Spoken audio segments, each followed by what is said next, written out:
This video is for anyone in the Humber College Real Estate program getting their license. I'm starting a new playlist that's going to be the exact videos that I would have wanted as I was going through the program. I'm picking topics and we're going to be doing a real estate topic deep dive that are not only situations, concepts, and topics that you're going to see in the Humber College Real Estate material and questions on the exams, but also have real world value to it as well for once licensed. This week's topic deep dive is simplifying the exact flow of a transaction working with buyers in Ontario. I'll break it down into these 5 sections, and at the end, we'll go over a possible question related to this topic that you may see on the exams. I'm excited to make these videos and add to this playlist on this channel to really add value to those that learn well from video. Just quickly, I'm Callum Moore, eXp Realty Real Estate Broker here in Ontario. And if you find these videos helpful, consider liking and subscribing. It means an absolute ton to me, but let's just dive right into the video. Okay, so how I like to teach and explain subjects is to make it as simple as possible and structured. When it comes to facts, I give you the facts, of course, but real estate can be situational dependent. How I like to teach is teach what's going to happen 95% of the time when it comes to being situational dependent. It's just the best way to teach. I don't need to tell you a story about this one time that happened with this random buyer.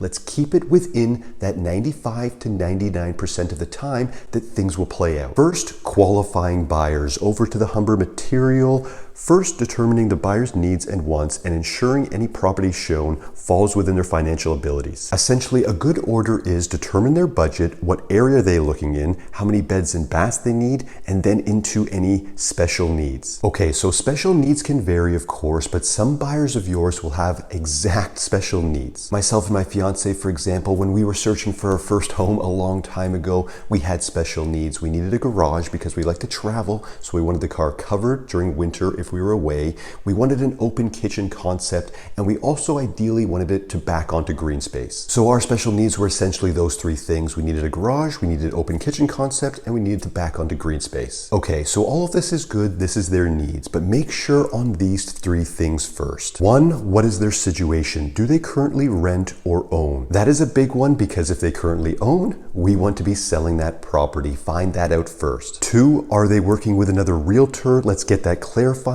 and ideally have them sign up with us using a buyer representation agreement. 3, let's double check that they can indeed afford what they are searching for. Again, I'm just giving it to you straight here. We have Humber material plus real world. Let's make sure they've at least been to their bank or their mortgage agent and at least been pre-approved. That's first on the list, qualifying buyers. Let's move on to second, showing the property. The Humber material suggests that you should select a limited number of properties to show for each outing based on the information obtained during the qualifying process, and that the purpose of selecting a few properties is to avoid confusion over what features were in each property viewed and to continue to define the buyer's needs and wants. Okay, for the real world, that is accurate to a certain extent, and it goes hand in hand about what I mentioned about their special needs. The vast majority of the time with your buyers, for the first showing, you'll do a bulk showing, 3 to 5 properties in the afternoon, evenings, or weekends. For the first bulk showing, really do your best to try to show properties that of course fit their budget and their special needs. Ideally get it all, get beds, get baths, get location, but for this first bulk showing,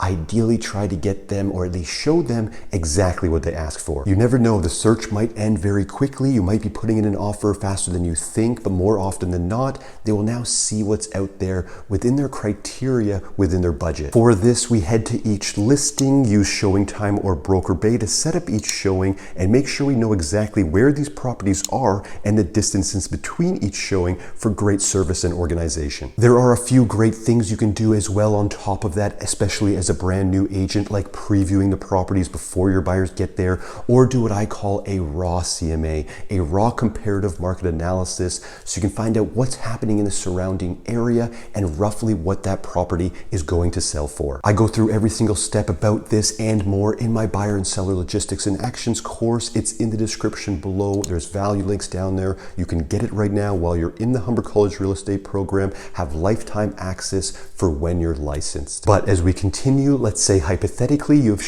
done the bulk showing, you've shown 3 to 5 properties, and now they want to make an offer. This is definitely an exciting time. The Humber material for this is a little fluffy, for lack of a better word, but they do mention drafting an offer is complex and involves a significant amount of information and detail that must be accurate and complete. That is true. true. At this point, when preparing an offer, visualize yourself at the property right now. So your buyers turn to you and they say, okay, what's next? Let's make an offer. Let's also say after going through the property, you've also decided to add one condition on a property inspection. Real world talk, property inspection, and financing are the big two conditions. You will be adding 2 offers, if any. At this point, when you're in that house, when they say, let's make an offer, you tell them, okay, perfect. What I'm going to do is I'm going to go back, I'm going to do a full comparative market analysis, and I'm also going to contact the listing agent. Our full CMA, of course, is to find out the exact value of this property and the offer we want to make.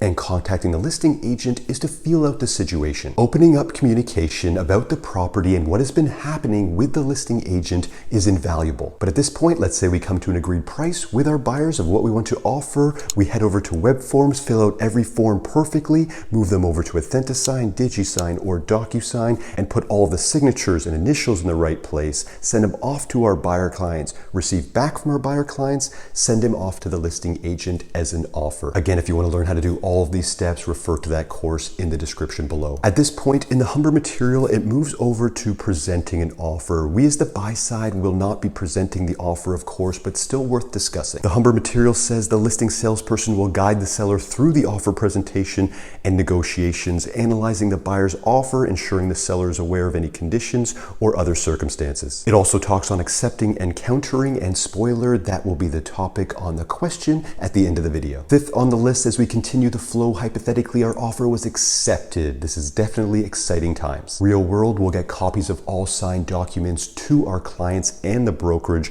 We also have to get the buyer's deposit to the listing brokerage within 24 hours and organize one condition, the property inspection. Usual property inspections have to be fulfilled or waived within 5 days, so we have to make sure that is done in a timely manner. After that, we will be in the closing process. Average closings are 30 to 90 days, and the Humber material suggests once an agreement is binding, you will remain in contact with the buyer to ensure there are no other events or circumstances that would impact the successful completion of the sale. Real world, just stay in good communication with them. Make sure they are ready with their movers. They are in contact with their real estate lawyer.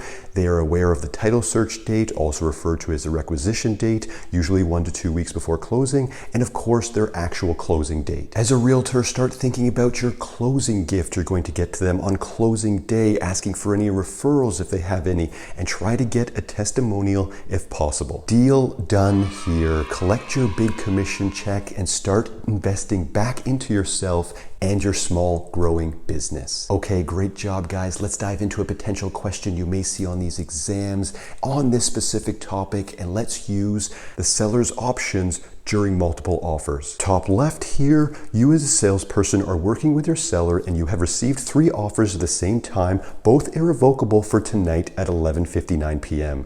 What are your seller's options when it comes to having multiple offers? A, they can counter one, accept one, or reject them all. Okay, they cannot counter one and accept one at the same time, so I'd move on there. B, they can counter the lower offers while still having the higher offers to fall back on. This is incorrect as well. You cannot counter more than one offer at the same time. If they both were accepted, you will have sold the house twice.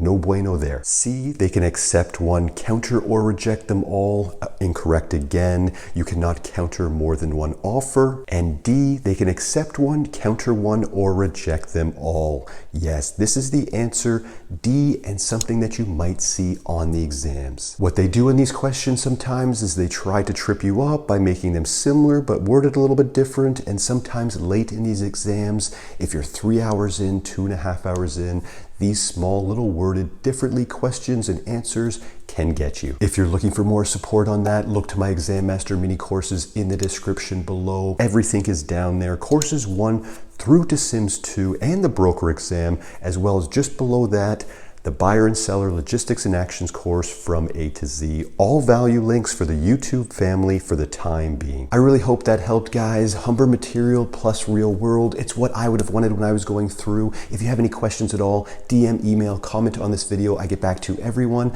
My name's Callum Moore, eXp Realty real estate broker here in Ontario. Thanks so much for watching, and we'll see you in the next one.